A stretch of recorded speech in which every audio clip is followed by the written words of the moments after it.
नमस्कार दोस्तों।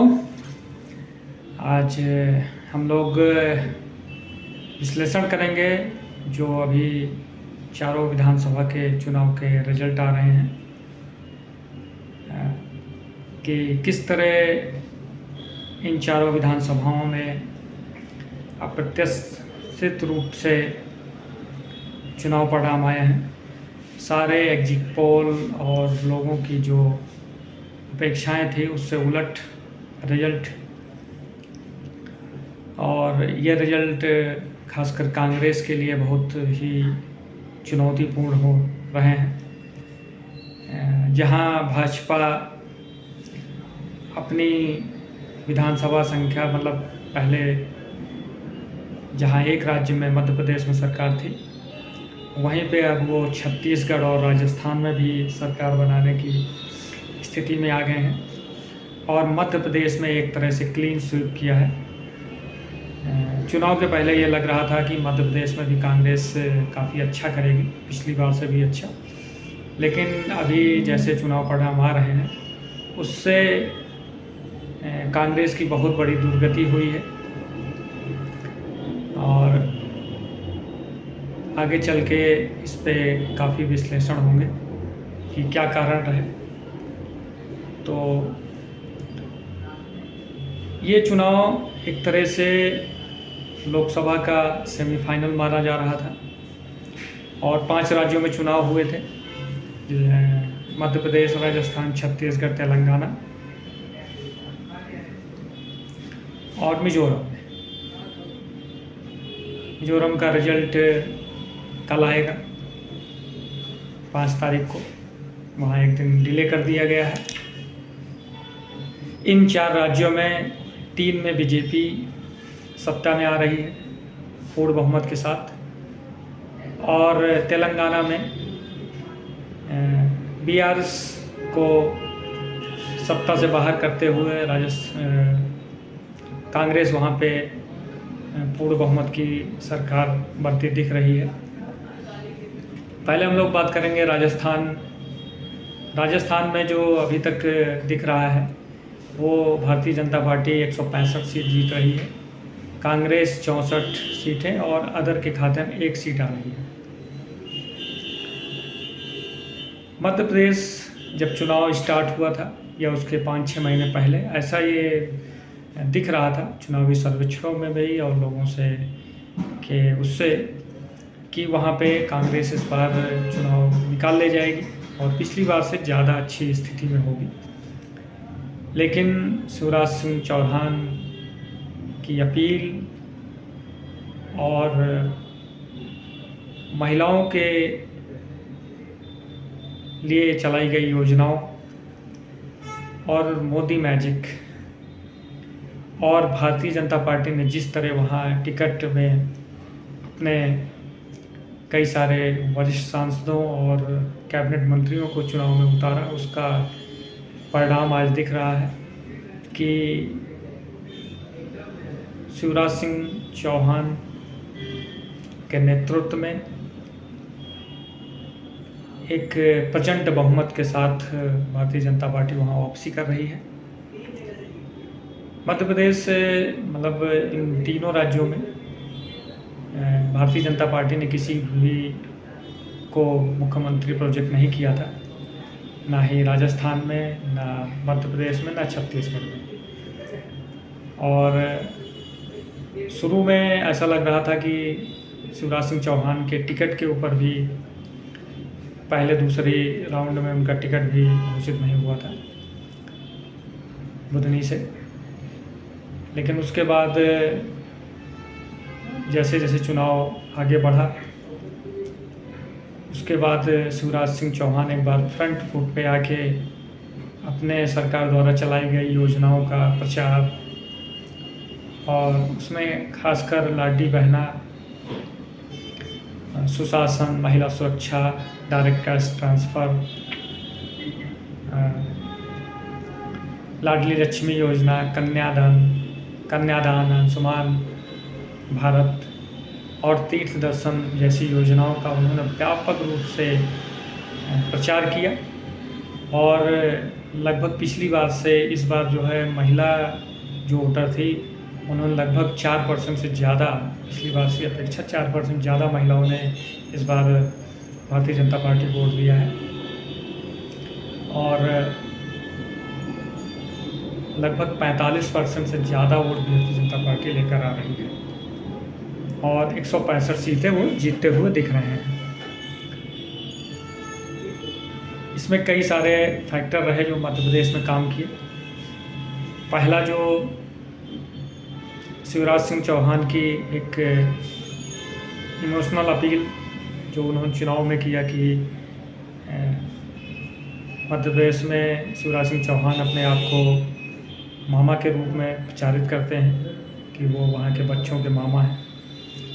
तो हर चुनाव, हर मीटिंग में ये कहते थे कि क्या आप लोग अपने मामा को सत्ता में वापस नहीं ला रहे हैं, और ये अपील कहीं ना कहीं वो काम की, क्योंकि 16 साल के इस लंबे अरसे में जिस तरह उन्होंने काम किया है, रोड, बिजली, पानी, महिला सुरक्षा और सुशासन, उसके अलावा वहाँ बुलडोज़र भी का भी वो दिखा। जैसे अभी एक पिछले उज्जैन टाइम में उज्जैन में एक लड़की के साथ बलात्कार हो जाता है तो उसके घर पे बुलडोज़र चल जाता है। उसी उज्जैन में एक महाकाल के सवारी पे जब पत्थरबाजी होती है उनके घरों पे बुलडोज़र चलता है।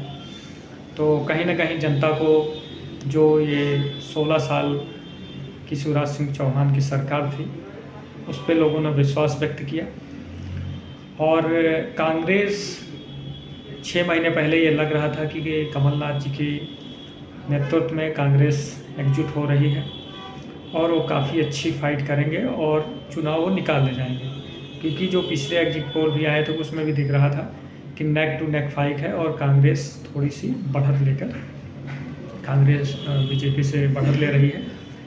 लेकिन जैसे जैसे चुनाव आता गया, कमलनाथ जी और दिग्विजय सिंह के बीच में जो क्लैश हुए और पिछले चुनाव में जिस तरह ज्योतिरादित्य सिंधिया ने मेहनत की थी, प्रदेश अध्यक्ष थे, उसके बाद सरकार बनी, फिर उनको मुख्यमंत्री पद के भी दावेदार थे और 16 महीने के बाद वो सरकार गिर जाती है। दोबारा शिवराज सिंह चौहान जी के नेतृत्व में सरकार बनती है और ज्योतिरादित्य सिंधिया बीजेपी में आ जाते हैं, वो आज कैबिनेट मिनिस्टर भी हैं। तो उनका बीजेपी की तरफ आना भी कांग्रेस को कहीं ना कहीं डैमेज किया है। और ग्वालियर चंबल वाले क्षेत्र में जहाँ पे उनका प्रभाव है वहाँ पे भी बीजेपी बहुत अच्छा कर रही है। उनके भी जो समर्थक विधायक थे या इस बार जिस पार्टी ने जिस तरह टिकट दिया है तो उनके कई सारे समर्थक विधायक भी चुनाव जीत के आ रहे हैं। तो ये कहीं ना कहीं कांग्रेस को पीछे ढकेलने का काम किया है। और जिस तरह कांग्रेस ने वहाँ टिकट बंटवारा किया, पुराने लोगों को फिर से टिकट दिए गए और चुनाव पीरियड में कई सारे मुद्दे हावी रहे, खासकर सनातन विवाद जो हुआ उसमें कांग्रेस ने कोई क्लियर स्टैंड नहीं लिया, क्योंकि कमलनाथ जी अपने आप को ज़्यादा हिंदूवादी दिखाने के लिए वो कई सारी वहाँ कथाओं का आयोजन किया, मंदिर के हनुमान जी के भक्त दिखाने की कोशिश की और उनको मतलब एक तरह से हिंदूवादी राजनीति के फेर में कांग्रेस रही। और लेकिन बीजेपी से बड़ा अपने आप को हिंदूवादी नहीं साबित कर पाए और चुनाव टिकट वितरण में भी सही से टिकट वितरण नहीं हुआ, नए लोगों को नहीं ला पाए, पुराने ही लोगों को चुनाव लड़ाया गया। उसके बाद चुनावी पीरियड में जिस तरह राहुल गांधी ने वहाँ जातिगत जनगणना और उसके अलावा पनौती विवाद और शिवराज सिंह चौहान के ऊपर जिस तरह अटैक हुए, वो कहीं ना कहीं कांग्रेस को ही डैमेज किए।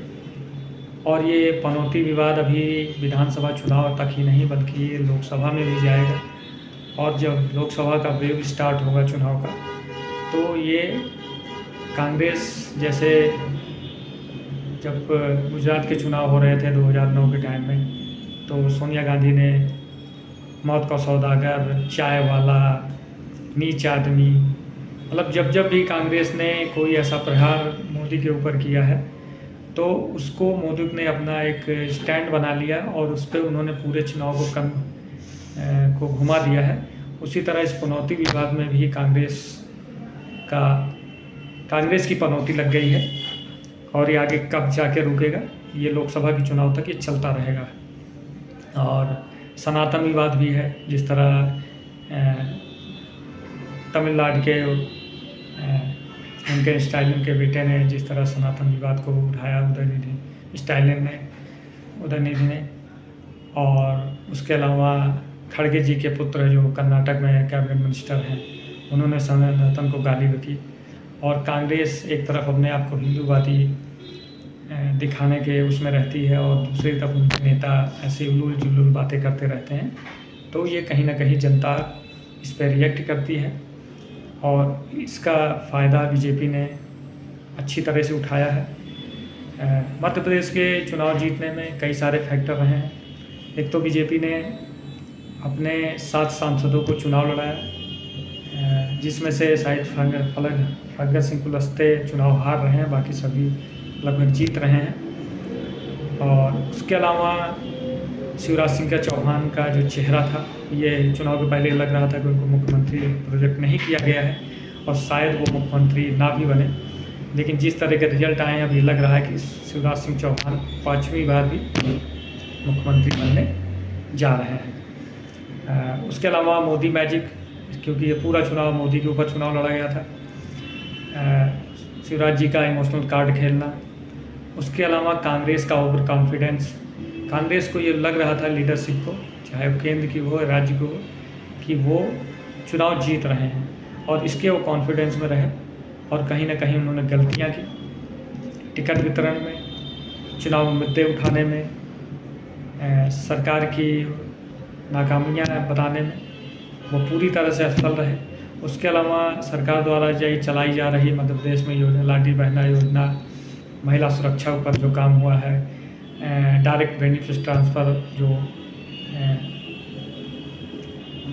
लाडली बहना योजना में 1200-1250 रुपये शिवराज सिंह चौहान दे रहे हैं वहाँ की महिलाओं को, और जिसको उन्होंने बोला था चुनाव पीरियड में कि हम इसको बढ़ा के चुनाव के बाद 3000 करने जा रहे हैं। उस पर महिलाओं के ऊपर बहुत खासा प्रभाव पड़ा और ये भी देखा गया कि ST और जो आदिवासी महिलाएं थी उन्होंने भी बढ़ चढ़ कर बीजेपी को वोट किया है, क्योंकि आदिवासी भी नई पार्टी है, ट्राइबल पार्टी, जिसने मध्य प्रदेश और राजस्थान दोनों जगह चुनाव लड़ा था और शायद राजस्थान में 3 सीटें और मध्य प्रदेश में 1 सीटें जीती है, तो उसने भी कांग्रेस को डैमेज किया है। और लेकिन बीजेपी आदिवासियों का वोट लेने में सक्षम रही है। उसके अलावा कन्यादान, जो बच्चियों की शादी में 51,000 रुपये सरकार देती है, उसमें आयुष्मान भारत योजना जो केंद्र सरकार द्वारा चलाई जाती है, उसके बाद तीर्थ दर्शन योजना, ये सब कैश बेनिफिट ट्रांसफ़र योजना थी। इसका बहुत ही अच्छा फ़ायदा जो है भारतीय जनता पार्टी ने उठाया है। और इसके अलावा भारतीय जनता पार्टी ने हिंदुत्व पे या सनातन धर्म पे काफ़ी अच्छे से खेला है। और जैसे हम देखते हैं कि उज्जैन में महादेव का लोक बनाया गया है, काफ़ी अच्छा है और उसका प्रभाव जो भी वहाँ जाता है देश के कहीं से किसी भी कोने से, तो उसकी बड़ाई करता है।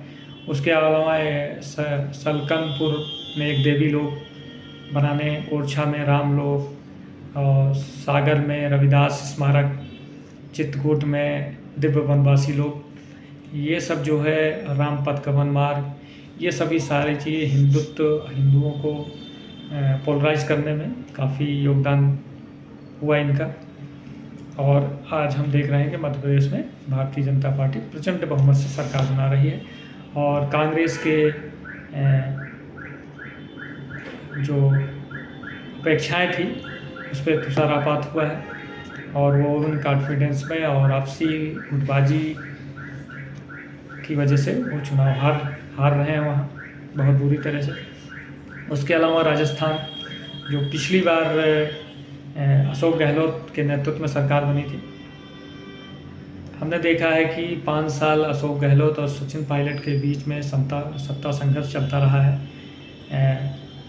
एक बार सचिन पायलट हफ्ते 2 हफ्ते के लिए वो रिजॉर्ट पॉलिटिक्स भी हुई है, अपने विधायकों को लेकर वो मानेसर रिजॉर्ट में रुके हुए थे और उप मुख्यमंत्री पद से इस्तीफ़ा दे दिया, क्योंकि पिछले वाले चुनाव में वसुंधरा जी की जो सरकार थी उसके खिलाफ कोई बहुत बड़ा एंटी इनकम्बेंसी फैक्टर नहीं था, क्योंकि उस समय एक चुनाव नारा चल रहा था, वसुंधरा तेरी खैर नहीं, मोदी तुमसे बैर नहीं। तो लेकिन वसुंधरा जी की नीतियों के कारण लोगों वहाँ के जनता वसुंधरा राजे से खफा थी, क्योंकि उसी के 3 महीने बाद लोकसभा के चुनाव होते हैं तो 25 की 25 सीटें बीजेपी जीतती है। और 3 महीने पहले विधानसभा के चुनाव में बीजेपी 72-74 सीटों पर रुक जाती है और कांग्रेस 99 सीटें जीतती है, 100 सीटें मतलब, और बाद में निर्दलीय और अन्य पार्टियों को मिलाकर सरकार बनाते हैं।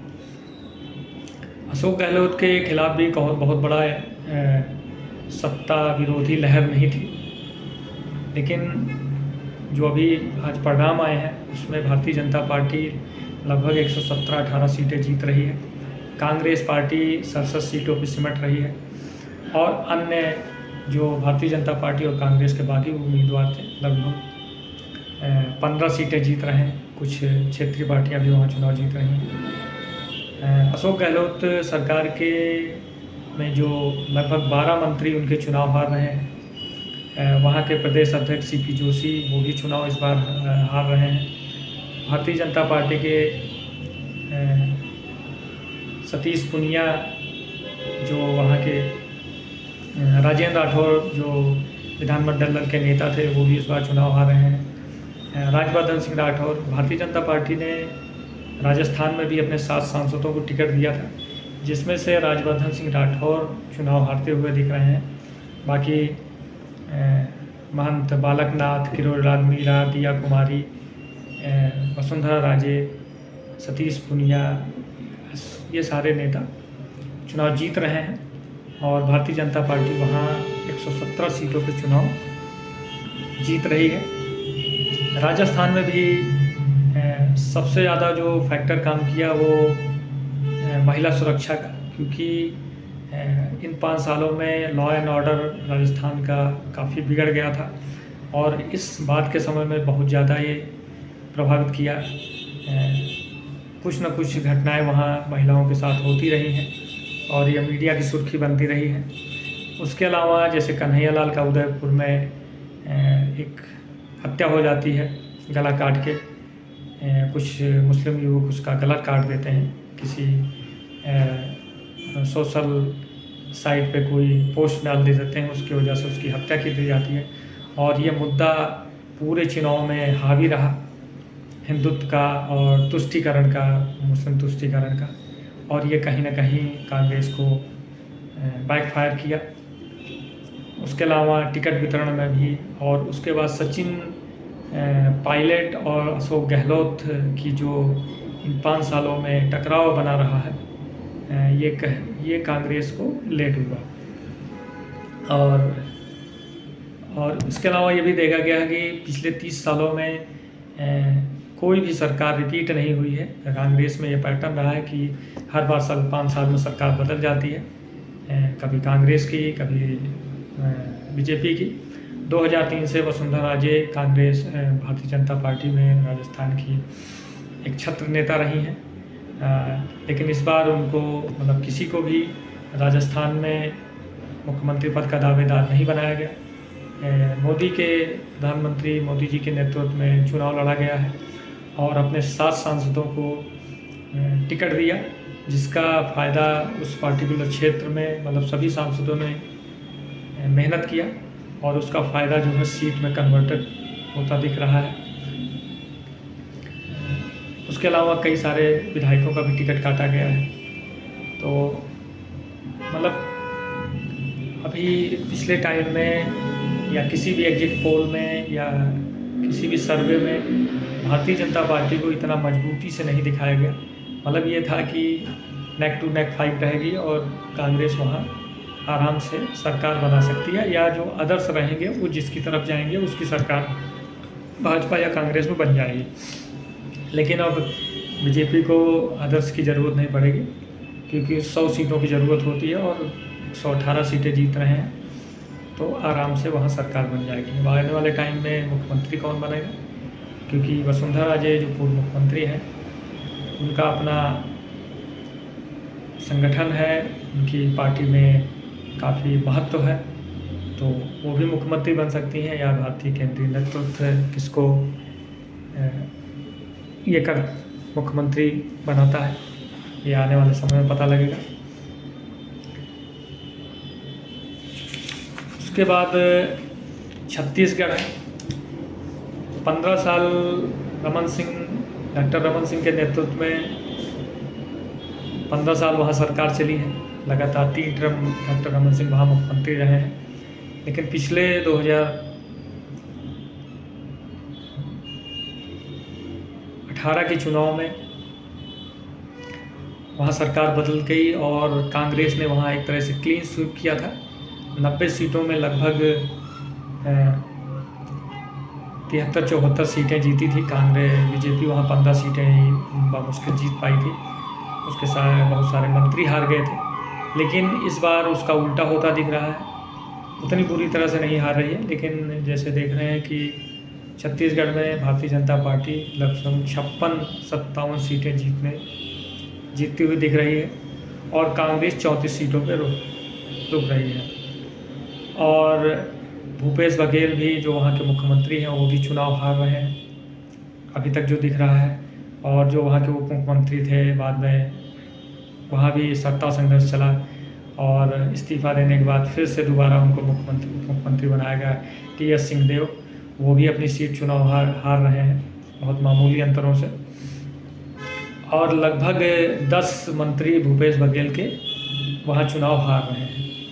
मतलब छत्तीसगढ़ में कोई ऐसा सर्वे या कोई ऐसा एग्जिट पोल नहीं था जो कांग्रेस को वहाँ हारता हुआ दिखा रहा था। लेकिन ये जो चुनावी नतीजे आए हैं इन्होंने पूरी तरह से उलट वो दिया है। लगभग 10 मंत्री चुनाव हार गए हैं। और छत्तीसगढ़ में जो चुनाव हुआ था उसमें सबसे अहम मुद्दा एक तो जो महादेव ऐप था, उसके बाद गोबर खरीद घोटाला, पीडीएस घोटाला, ये सब बहुत सारे भ्रष्टाचार के मामले ये चुनाव में हावी रहे, जो कांग्रेस को कहीं न कहीं डिफीट किए।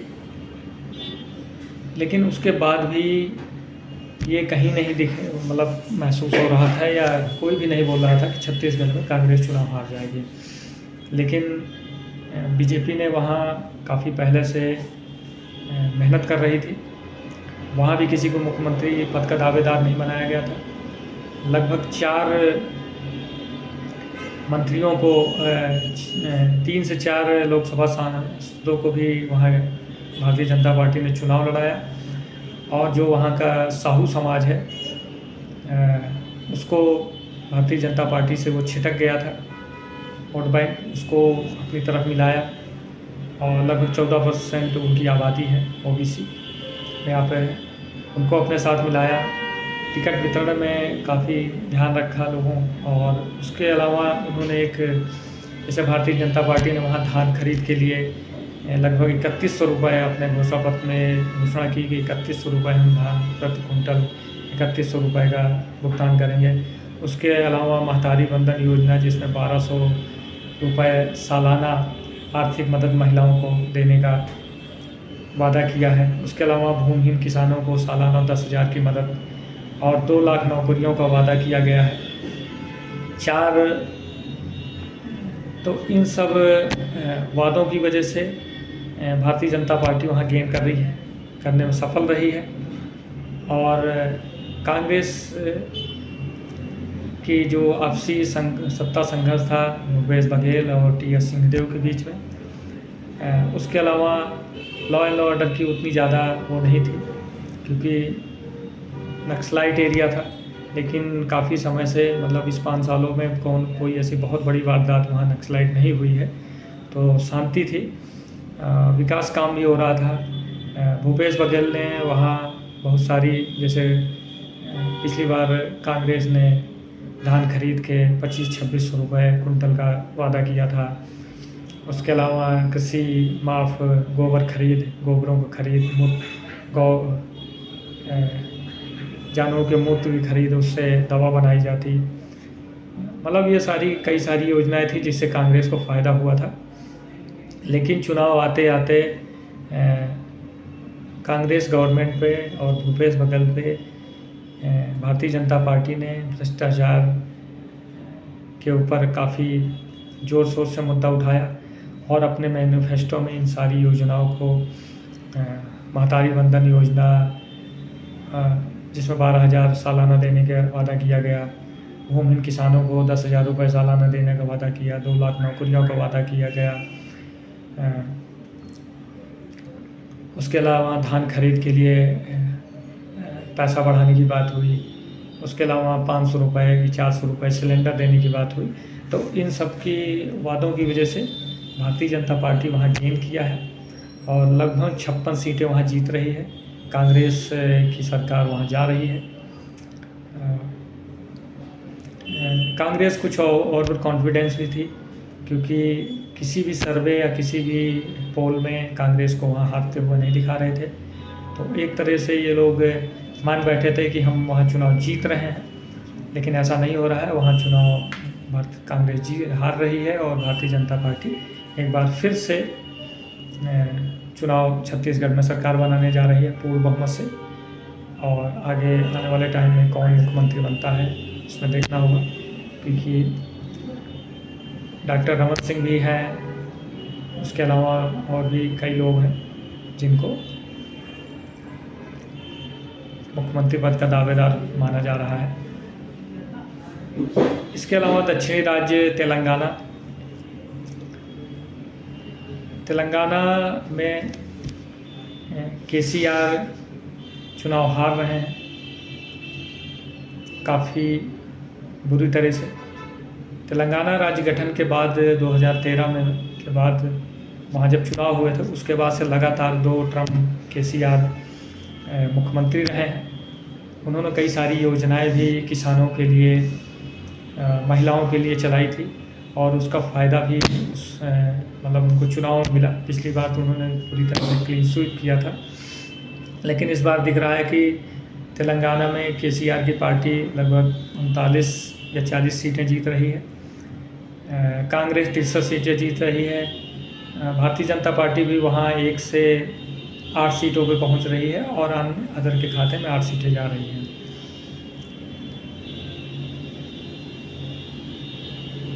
वहाँ पिछली बार जब चुनाव हुआ था तो भारतीय जनता पार्टी वहाँ 1 सीट जीती थी। उसके बाद 3 उपचुनाव हुए। उन 3 उपचुनावों में भी 2 उपचुनाव में भारतीय जनता पार्टी वहाँ जीती थी। और जब ये चुनाव हुआ तो भारतीय जनता पार्टी के पास वहाँ 3 विधायक थे। बंदी संजय कुमार जो बीजेपी के करीमनगर से सांसद हैं, उनको भारतीय जनता पार्टी ने वहाँ अध्यक्ष बनाया था और उन्होंने इन 5 सालों में केसीआर सरकार के ऊपर भ्रष्टाचार के मुद्दे पे, कानून व्यवस्था के मुद्दे पे उन्होंने लगातार जो है वो सब संघर्ष करते रहे। और ये जो भारतीय जनता पार्टी और बंदी संजय कुमार की जो मेहनत थी, इसका फ़ायदा भारतीय जनता पार्टी ने उठा के वो कांग्रेस ने उठाया। क्योंकि चुनाव से 3-4 महीने पहले बंदी संजय कुमार को हटा के केंद्रीय मंत्री जी किशन रेड्डी को वहाँ का मुख्यमंत्री बनाया गया और उसके बाद से बंदी संजय कुमार एक तरह से शिथिल हो गए और इस चुनाव में ज़्यादा उन्होंने मीटिंगें भी नहीं ली है और तब से भारतीय जनता पार्टी का डाउनफॉल होता गया। और कांग्रेस के जो प्रदेश अध्यक्ष हैं रेवंत रेड्डी, जो भारतीय जनता पहले कुछ टाइम से मतलब 2 साल पहले तक भारतीय जनता पार्टी में थे, यहाँ से वो कांग्रेस में गए, युवा नेता हैं, उनको कांग्रेस ने प्रदेश अध्यक्ष बनाया और धीरे धीरे कांग्रेस ने वहाँ अपना पैठ बनाई। उसके बाद राहुल गांधी की जो पदयात्रा हुई थी, भारत जोड़ो यात्रा, उसमें भी तेलंगाना में लगभग दो हफ्ते तक वहाँ वो चली और उसका फ़ायदा कांग्रेस को वहाँ मिल रहा है। और लास्ट चुनाव आते आते राहुल गांधी के द्वारा जैसे भारतीय जनता पार्टी और बीआरएस को उन्होंने मतलब ये एक तरह से दिखने लगा, या लोग जनता की उसमें आ गया कि समझ में आया कि अगर बीआरएस नहीं भी जीत पाती है, कुछ सीटों से पीछे रहती है, तो भारतीय जनता पार्टी बैकडोर से उसको सपोर्ट करेगी। और भारतीय जनता पार्टी लोकसभा चुनाव को ध्यान में रखते हुए बीआरएस का या केसीआर का सपोर्ट लेने के चक्कर में एक तरह से वहाँ शिथिल पड़ गई और उसका खामियाजा आज हम जो है उसमें देख रहे हैं चुनाव नतीजों में। बंदी संजय कुमार जैसे वहाँ एक प्रजा संग्राम एक रथ यात्रा निकाली थी और उन्होंने जनता के साथ संघर्ष लिया और उसका ये इम्पैक्ट पड़ा कि 2 साल पहले जब हैदराबाद के निगम चुनाव हुए तो भारतीय जनता पार्टी के 2 पार्षद थे और उनकी संख्या बढ़ के 48 के करीब पहुंच गई। 48 मतलब विपक्ष में आ गए थे। तो ये लगा कि भारतीय जनता पार्टी तेलंगाना में विपक्ष की भूमिका में आ गई है और विधानसभा में लगभग 35 से 40 सीटें भारतीय जनता पार्टी आराम से अगर मेहनत करेगी तो निकाल ले जाएगी। लेकिन बंदी संजय कुमार और वहाँ की जो लोकल लीडरशिप थी उसके बीच में क्लैश हुआ और केंद्रीय नेतृत्व ने उनको अध्यक्ष पद से हटा दिया। और जब किशन रेड्डी आए और उसके बाद ये धीरे धीरे डाउनफॉल हुआ और भारतीय जनता पार्टी की जगह कांग्रेस आई और कांग्रेस ने वहाँ अच्छे से मेहनत किया। उन्होंने केसीआर के ऊपर भ्रष्टाचार के जैसे चुनाव में केसीआर के ऊपर प्रधानमंत्री ने भी काफ़ी भ्रष्टाचार के मुद्दे पर घेरा और बाद में कांग्रेस ने भी उन्हीं मुद्दों पे उनको घेरना शुरू किया।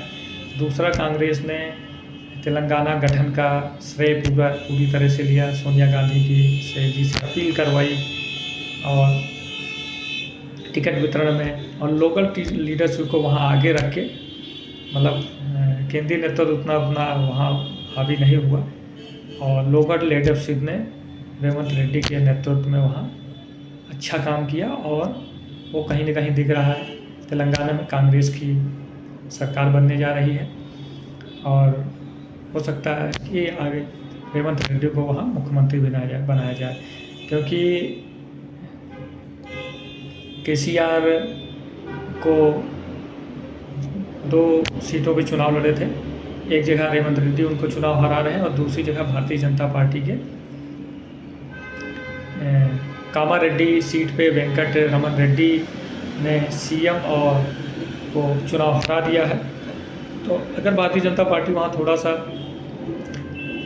पहले से तैयारी रखती और सही मुद्दों पे खेलती तो वहाँ अच्छा कर सकती थी। सरकार तो नहीं बनाती लेकिन हाँ अपनी सीटों की संख्या 20, 25, 30 के करीब पहुँचा सकती थी। लेकिन इनका डाउनफॉल हुआ क्योंकि भारतीय जनता पार्टी के लिए दक्षिणी राज्य जो है हरदम से कड़ी फाइट रही है। सिर्फ कर्नाटक ही ऐसा राज्य है जहाँ पे भारतीय जनता पार्टी 2 बार सरकार बनाने में कामयाब रही 5 साल। लेकिन आपसी सत्ता संघर्ष नेताओं की आपसी गुटबाजी के कारण वो हर 5 साल पे चुनाव हार जाते हैं। और तेलंगाना में एक उम्मीद बन रही थी क्योंकि पिछले लोकसभा चुनाव में 4 लोकसभा सांसद भारतीय जनता पार्टी के जीते थे और इस बार लग रहा था कि भारतीय जनता पार्टी वहाँ ठीक ठाक प्रदर्शन करेगी, लेकिन वैसा नहीं हुआ है। एक सीट से ले बढ़कर वो 8 पे पहुँचे हैं और आने वाले लोकसभा में कैसा प्रदर्शन रहता है ये देखने वाली बात होगी। तो तेलंगाना में कांग्रेस अच्छा कर रही है, वहाँ पे सरकार कांग्रेस की बन रही है। तो अभी की जो लड़ाई है वो 3 और 1 से छूटी है। कांग्रेस अपने 2 राज्य खो रही है और 1 राज्य में वो सत्ता वापसी कर रही है। और भारतीय जनता पार्टी एक राज्य से 3 राज्यों में पहुंच रही है। और इसका इम्पैक्ट जो है, इसका प्रभाव लोकसभा चुनाव में पड़ेगा, क्योंकि अभी मोदी मैजिक कायम है और ये कितना लोकसभा के चुनाव में कितना और फलीभूत होता है। 350 पौने 400 सीटें लोकसभा में भी भारतीय जनता पार्टी की आ सकती हैं। आगे एनडीए गठबंधन कैसे काम करेगा, क्योंकि इन चुनावों में एनडीए गठबंधन एक तरह से अपने रास्ते से पूरी तरह भटक गया है। जिस तरह से मध्य प्रदेश में कमलनाथ जी और अखिलेश यादव के बीच में तू मैं हुआ समाजवादी पार्टी और कांग्रेस के बीच में, उसी तरह आम आदमी पार्टी दिल्ली, आम आदमी पार्टी ने मध्य प्रदेश, राजस्थान में लगभग 200 सीटों पे चुनाव लड़े थे, लेकिन वो किसी सीट पे जीत नहीं पाए हैं। बहुत सारी सीटों पे जमानत जब्त हो गई है, तो वो भी कहीं नहीं इस चुनाव में दिखे। और इंडिया गठबंधन का क्या भविष्य होगा, ये अभी कुछ कहा नहीं जा सकता। और बीआरएस केसीआर राष्ट्रीय भूमिका में आना चाहते थे, उन पर भी बहुत बड़ा तुषारपात हुआ है उनके भी उस पर। तो आगे कैसे राजनीति मोल्ड होती है, ये देखने वाली बात होगी। तो ये सारे मुद्दे रहे हैं विधानसभा चुनाव में। और छत्तीसगढ़, मध्य प्रदेश, राजस्थान में भारतीय जनता पार्टी सरकार बना रही, तेलंगाना में कांग्रेस की सरकार बन रही है। और लमसम सिमिलर ही मुद्दे रहे हैं, भ्रष्टाचार, महिला सुरक्षा, सुशासन, उसके बाद हिंदुत्व का मुद्दा, सनातन विवाद, पनौती, और उसके बाद महिलाओं से जुड़े हुए मुद्दे, ये सब मुद्दे इसमें हावी रहे हैं। तो आज के लिए इतना ही। ये मेरा यूट्यूब चैनल है @पॉलिटिकल साइंस 2023। आप लोग इसको ज़्यादा से ज़्यादा शेयर करें, लाइक करें, सब्सक्राइब करें। आज के लिए इतना ही, धन्यवाद। आगे और किसी विषय में आपसे मुलाकात होगी। जय हिंद, धन्यवाद।